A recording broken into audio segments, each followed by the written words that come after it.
separados quedarán, mano apercibido estás. Te hayas visto para el fallo del gran tribunal. Te hayas visto para el tribunal.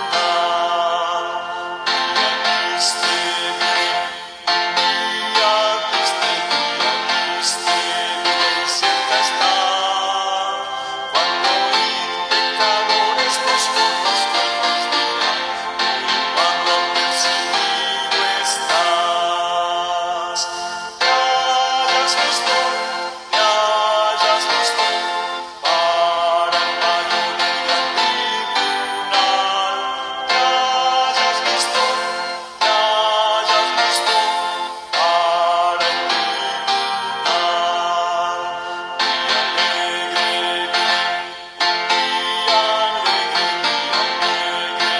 el cerca está, mas su luz brilla solo en los que aman al Señor, mano apercibido estás. Te hayas visto para el fallo del gran tribunal. Te hayas visto para el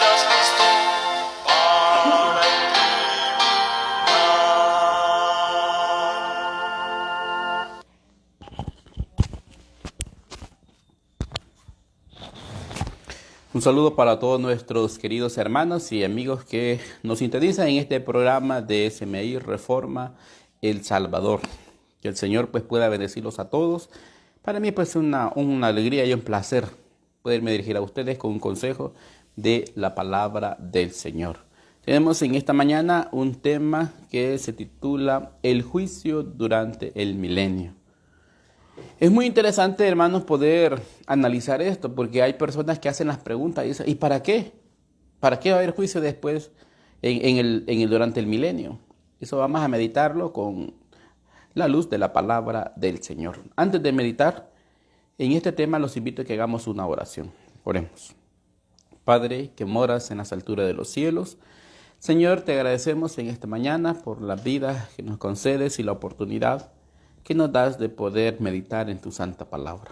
Ayúdanos a comprenderla, Señor. Ayúdanos a ser fieles a ti para poder estar contigo en esas mansiones celestiales. Suplicamos el perdón de nuestros pecados y bendiciones para cada uno de tus hijos, los que nos sintonizan en esta hora y también tu pueblo en el país y en el mundo entero. Derrama, Señor, tu Espíritu Santo sobre cada uno de tus hijos. Ayuda a los enfermos y a todos los necesitados. Te lo pedimos sin merecerlo en Jesús. Amén. Muy bien, queridos hermanos, es interesante poder analizar con respecto a este tema de el juicio durante el milenio. Queridos hermanos, es de mucha importancia poder comprender esto. Dice en la palabra de Dios, vamos a leer. En 1 Corintios capítulo 6 vamos a leer lo que decía el apóstol Pablo con respecto a este tema.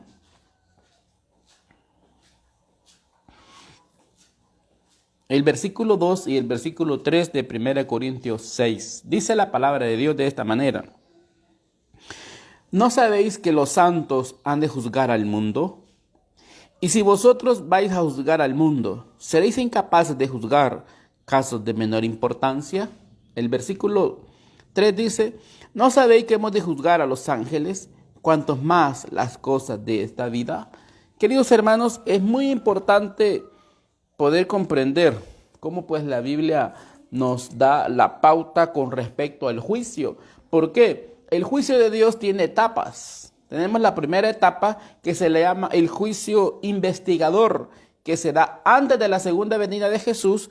Se hace para aquellos que profesan servir a Jesús para poder determinar quién va a ser salvo. Y cuando venga Jesús por segunda vez, ya trae la lista. Jesús ya trae una lista de los que han de ser salvos y los junta y se los lleva con él al cielo. Y tenemos muchas pruebas bíblicas para comprobar que el juicio investigador se da antes de la segunda venida de Jesús. Ahora estamos hablando no de ese juicio investigador, sino el juicio durante el milenio. Porque cuando Jesús viene por segunda vez, Él se lleva a su pueblo para el cielo. Pero hay otro juicio que se da durante los 1000 años en el cielo, y este juicio nosotros lo llamamos el juicio adjudicador o adjudicativo. ¿Por qué? Porque se da en el cielo junto con Jesús. ¿Para quienes? Dice el versículo: ¿no sabéis que los santos han de juzgar al mundo? ¿A cuál mundo? No a la tierra, sino al mundo, a los mundanos. En otras palabras, a los impíos. Podemos decir también a los que no se salvaron. Esos son el mundo que dice el apóstol Pablo, que los santos han de juzgar al mundo. Y se da después de la segunda venida de Jesús a esta tierra, que se lleva a su pueblo al cielo, y todos los impíos quedan muertos, porque no hay un segundo tiempo de gracia, como algunas personas enseñan, de que cuando Jesús venga, se lleva a su pueblo al cielo, y en esta tierra queda Elías y Moisés predicando para un segundo tiempo de gracia. Eso es mentira. Cuando Jesús viene por segunda vez, todo aquel que no se salva queda muerto, porque la gloria del resplandor de la venida de Jesús lo va a matar. Eso le dice el apóstol Pablo en Tesalonicenses. Así que al morir, pues no queda nadie en esta tierra. Y los que van al cielo juzgan a los que no se salvaron. Y por eso me decía una muchacha, una hermana me decía: ¿y para qué van a ser juzgados si ya sabe que se van a perder? ¿Para qué? Dios tiene un propósito siempre en la vida. Y Satanás siempre ha acusado a Dios de que es injusto, de que su ley no es justa, y lo acusa de obligar al ser humano a obedecerle. Pero no es así. De ser así, Adán hubiera detenido la mano de Dios, hubiera detenido la mano de Adán cuando Adán tomó esa fruta prohibida y se la comió. Así que Dios no quiere robots programados para obedecerle. Dios quiere voluntad, quiere amor en sus hijos para poder obedecerles. Así que, hermanos, en el cielo, allá en el cielo, durante esos 1000 años, hay un juicio para los que no se salvan. ¿Y para qué es? Vamos a leer la palabra de Dios. En este tema hay varios versículos, pero quizás no los vamos a leer todos por falta de tiempo. Pero analicemos esto que dice en el libro de Lucas. Lucas capítulo 12, versículo 47, dice la palabra de Dios: el siervo que entendió la voluntad de su señor y no se preparó ni hizo conforme a su voluntad será azotado mucho. Pero el que no entendió e hizo cosas dignas de azote será azotado poco. A quien se le dio mucho, mucho se le va a reclamar, y al que mucho se le confió, más se le pedirá. Es interesante, hermanos, comprender, ¿verdad?, que alguien conoció la voluntad de su Señor y no se preparó, dice la palabra de Dios, va a ser azotado mucho. Quiere decir que aquel que conoció el evangelio de Jesús y no se salva, va a ser azotado más de aquel, dice, que no conoció, pero hizo cosas dignas de azotes, a pesar de que se merece esos azotes y ese castigo. Pero aquel que conoció y no se preparó va a ser azotado más. ¿Qué nos da a entender esta cita bíblica de Lucas? De que el ser humano que no se salva van a tener grados de castigo. Y para eso es el juicio, para determinar y comprobar a los impíos por qué se perdieron. Y los impíos tienen que declarar, cuando miran todas las obras que están escritas en los libros, decir: Señor, justo eres, porque no lo salvó. Y también normalmente van a haber muchos salvos que su familia no se salvó, y al no salvarse no tienen nada que reclamarle a Dios y decirle: ¿por qué no salvaste a mi familiar si también era cristiano? Pero si tenía una vida doble, no se va a salvar. Y en el cielo, en los libros, en ese registro, se va a ver quién tenía el derecho de alcanzar la salvación. Y el salvo también va a decir al Señor: Señor, justo eres, porque no salvaste a mi familiar por las cosas que están escritas en los libros. Así que Dios va a ver, va a demostrar a los salvos, va a demostrar a los ángeles, va a demostrar a los que no se salvan y a los demás habitantes de otros planetas que Él es justo. ¿Por qué? porque él, por su gran sabiduría y su poder, pudiera decir, este se salva y este se pierde, pero no así, sino que tiene libros para demostrar y comprobar que él no es injusto como lo señala Satanás. Así que él va a recompensar a cada uno de sus hijos conforme sean sus obras. En el juicio investigador se analizan los que van a ser salvos. Unos nombres son aceptados y otros son rechazados. Eso lo hemos hablado en otras ocasiones, que aquellos que profesan servir a Jesús, el que va muriendo, su juicio, su caso va pasando al juicio investigador. Y así dice un párrafo, unos son aceptados y otros son rechazados. Eso va a ser triste, pero cuando Jesús venga, van a estar otros con vida.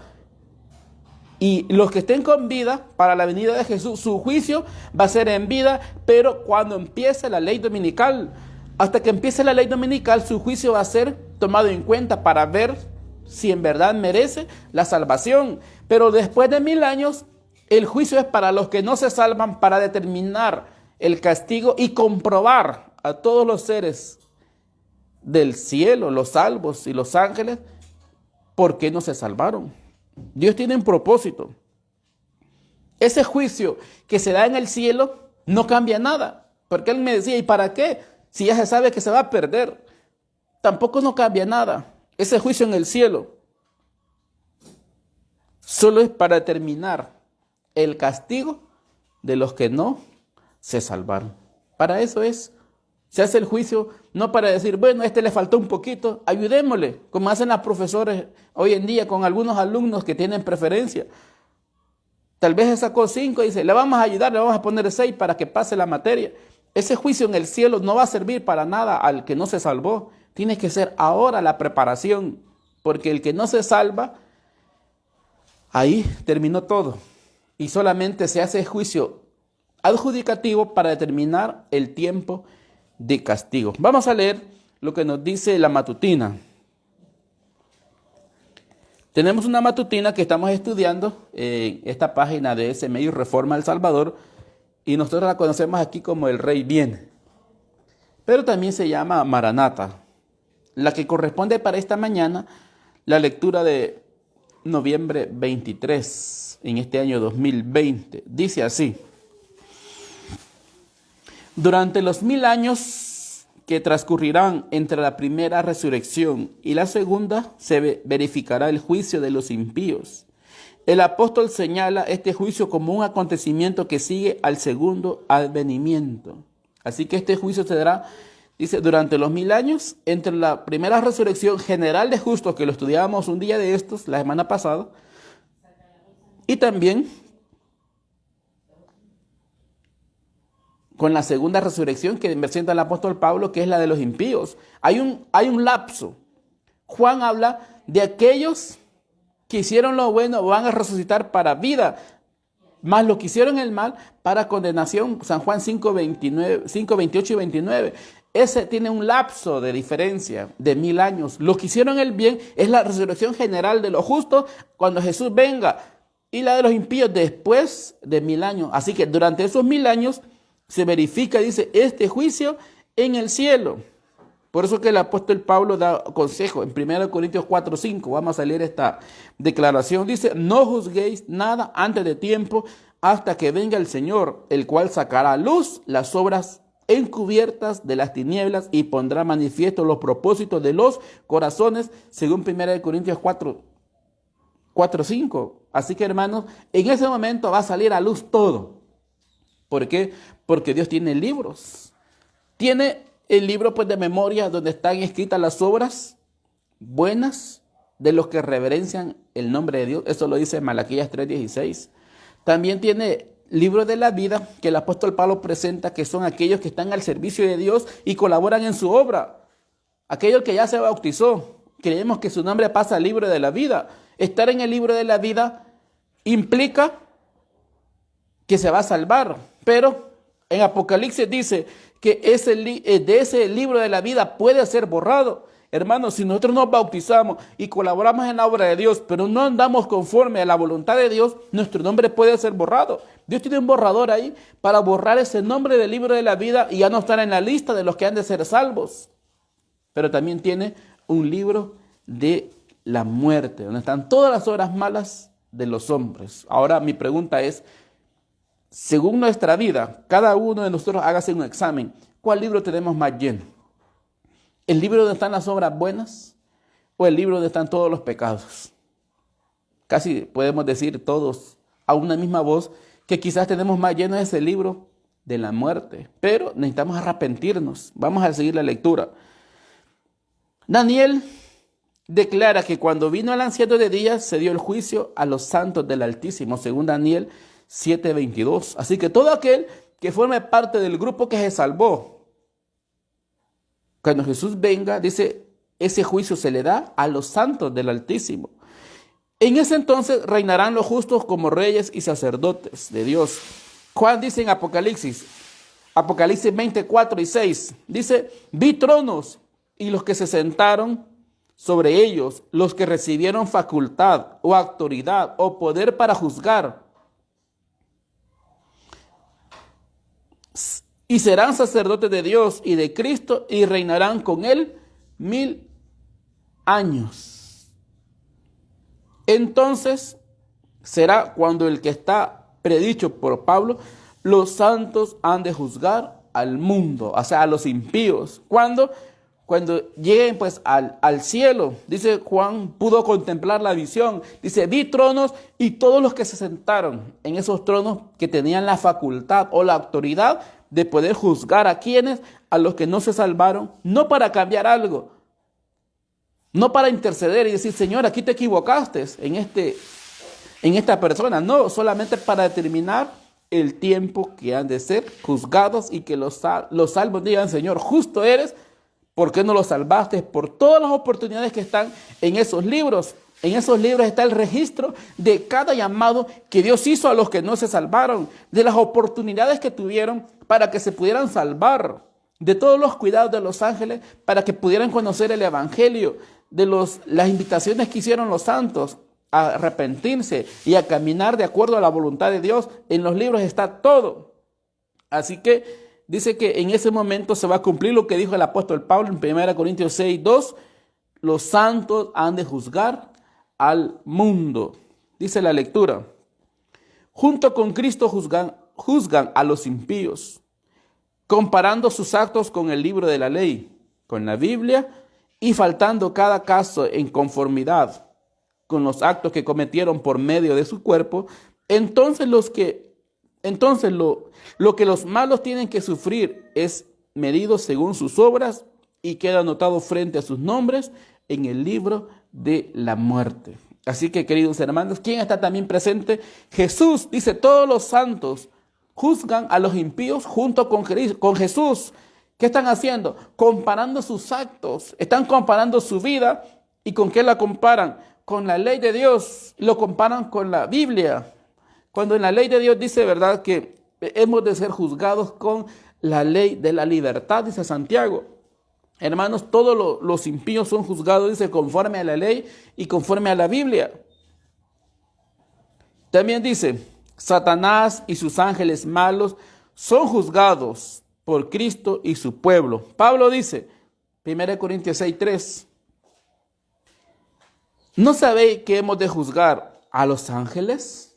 Les decía Pablo a los creyentes en Corinto. ¿Ustedes no saben acaso que se va a dar el momento en que van a juzgar a los ángeles? ¿A cuáles ángeles? No los ángeles que se mantienen fieles, sino a los ángeles que se rebelaron en contra de Dios y fueron enviados a esta tierra junto con Satanás. Esos ángeles también van a ser juzgados. ¿Por quiénes?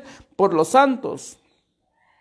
Y en Judas dice, Judas el versículo 6, a los ángeles que no guardaron su original estado, sino que dejaron su propia habitación, los han guardado en prisiones eternas, bajo tinieblas, hasta el juicio del gran día. ¿Y cuándo va a ser ese juicio de ese gran día? Va a ser durante los 1000 años en el cielo. Así que el pueblo de Dios también va a pasar ocupado en el cielo, ayudándole a Jesús a que pueda determinar el castigo de los que no se salvaron. Dice la última parte de la lectura de esta matutina. Al fin de los 1000 años vendrá la segunda resurrección. O sea, cuando Jesús venga, podríamos decir por tercera vez. Entonces los impíos serán resucitados. O sea, todos aquellos que ya fueron juzgados en el milenio son resucitados y comparecerán ante Dios para la ejecución del juicio decretado, que nosotros le conocemos como el juicio ejecutivo, que es la tercera fase del juicio de Dios. Así el escritor de Apocalipsis, después de haber descrito la resurrección de los justos, dice: los otros muertos no volvieron a vivir hasta que se cumplieron 1000 años, según Apocalipsis 25. Así que aquellos que no se salvaron, cuando Jesús viene, resucitan los que van a ser salvos, pero hay alguien que no resucita, esos otros muertos, y los que mueren con la gloria de Jesús no resucitan, dice, hasta que se cumplen 1000 años. ¿Y para qué resucitan? Para comparecer ante Dios. Isaías declara con respecto a los impíos, dice Isaías 24, 22, serán juntados como se juntan los presos en el calabozo y estarán encerrados en la cárcel. Después de muchos días serán sacados a suplicio. ¿Para qué? Para recibir el castigo. Aunque el Apocalipsis también menciona que cuando se da la resurrección de los impíos, todavía Satanás trata de luchar en contra de Jesús, porque ahí resucitan todos los hombres de guerra, los grandes guerreros que conocemos en la Biblia, todos aquellos hombres que estaban acostumbrados a pelear. Y Satanás es el general, y Satanás le dice a todos sus súbditos, todos los impíos, después de 1000 años, le dice: esa ciudad, la Nueva Jerusalén, es mía, Él me la ha arrebatado y luchemos para que sea de ustedes. Así que a pesar de ello, Satanás quiere luchar, pero Dios le demuestra por qué no se va a salvar.